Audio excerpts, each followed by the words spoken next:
Aujourd'hui, quand on parle de changement climatique, il faut savoir qu'est-ce que c'est un changement climatique, pourquoi un changement climatique et qu'est-ce que ce changement climatique peut apporter à travers l'environnement.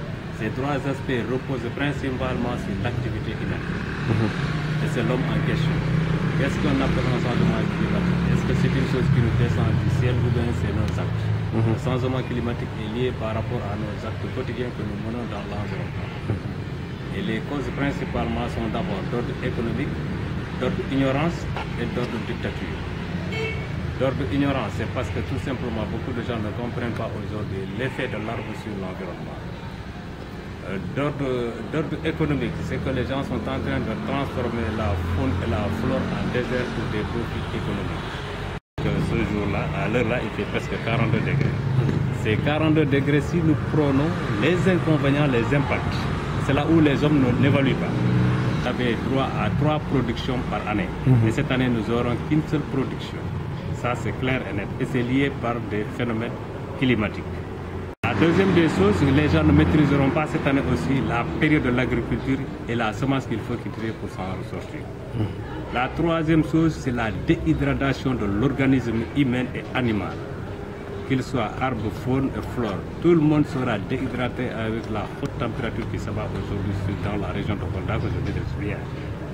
Ça, c'est l'autre facteur. Donc, il y a affaiblissement, il y aura des tensions hypo et hyper qui seront manifestées dans l'organisme humain. L'aspect le plus important, toutes les maladies captées par ces arbres à travers la poussière aujourd'hui sont libérées parce qu'il n'y a pas d'arbre qui peut capter ces maladies.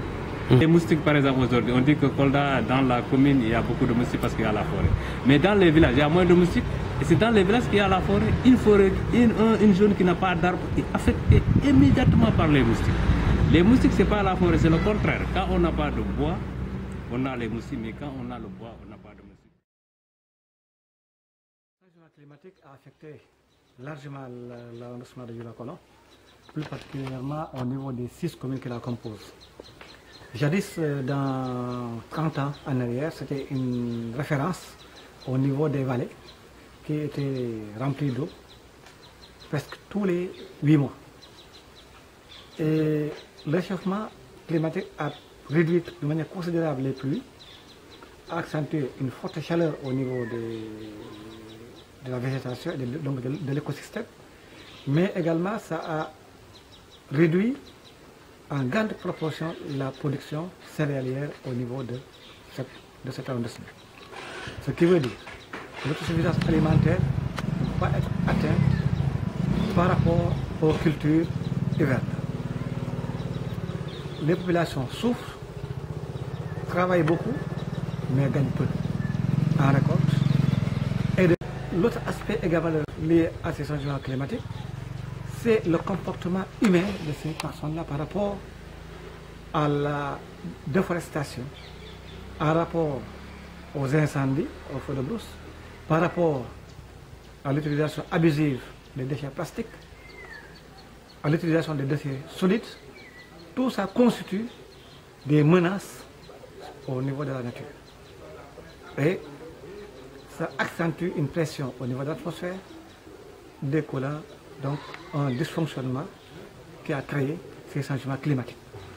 Mais ce sont des facteurs qui ont réduit considérablement la ressource eau au niveau de cette vallée.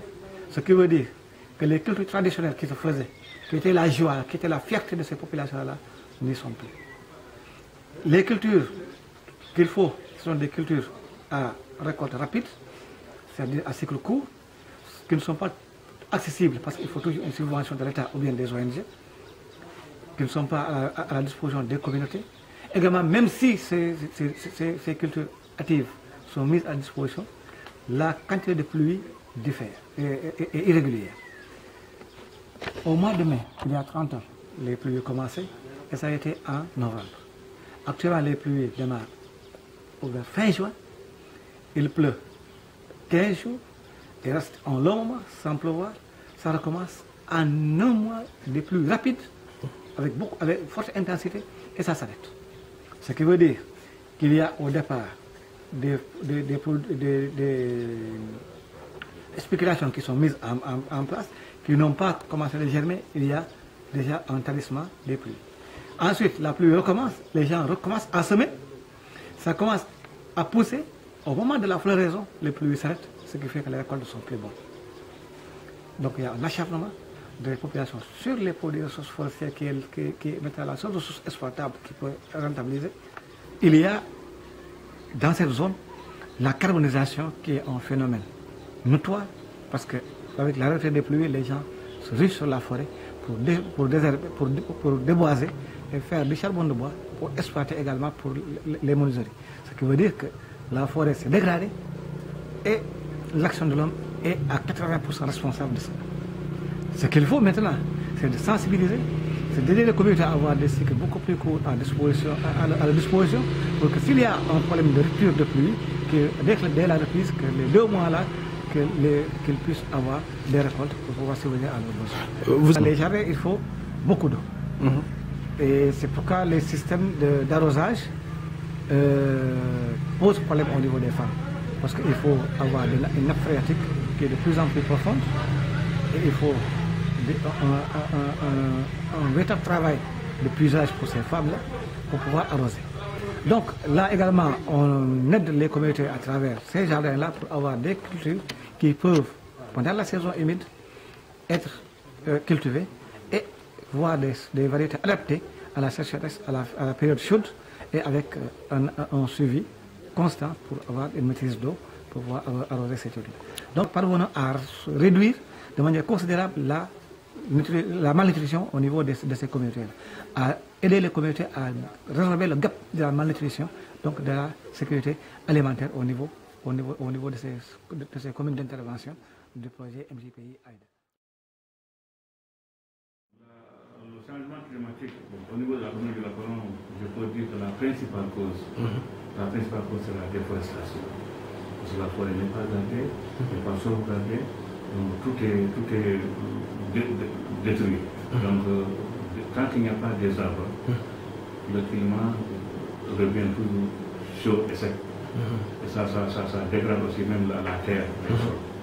Bon, au niveau du Gabon, c'est cela qui a poussé la commune à adhérer dans le cadre de l'aménagement de la forêt, qui permet non seulement d'obtenir des recettes financières pour les populations, mais aussi pour pouvoir reboiser les parcelles qui sont aménagées, donc coupées dans les normes possibles de la forêt. Vous savez, le réchauffement climatique, ça permet la dégradation du sol. Quand le sol est dégradé, les cultures ne seront pas abondantes. Quand les cultures ne seront pas abondantes, les paysans ne peuvent pas avoir des récoltes.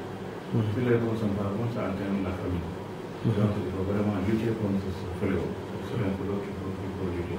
AIDA MJPI est en train quand même de sécuriser la communauté dans le cadre de la lutte contre l'insécurité alimentaire. Avec l'autre, les jardins maraîchers clôturés, aménagés par AIDA, ce sont des sites qui sont non seulement là pour lutter contre la famine, mais aussi pour lutter aussi contre la malnutrition. Nous avons une initiative même de créer une pépinière horticole au niveau de la commune de Colombe, qui va être pilotée par un agent forestier qui est au niveau des forêts de Panda, qui va s'occuper de la pépinière, pour au moins pouvoir faire des reboisements au niveau des sites des routes et des sites déjà dégradés au niveau de la côte.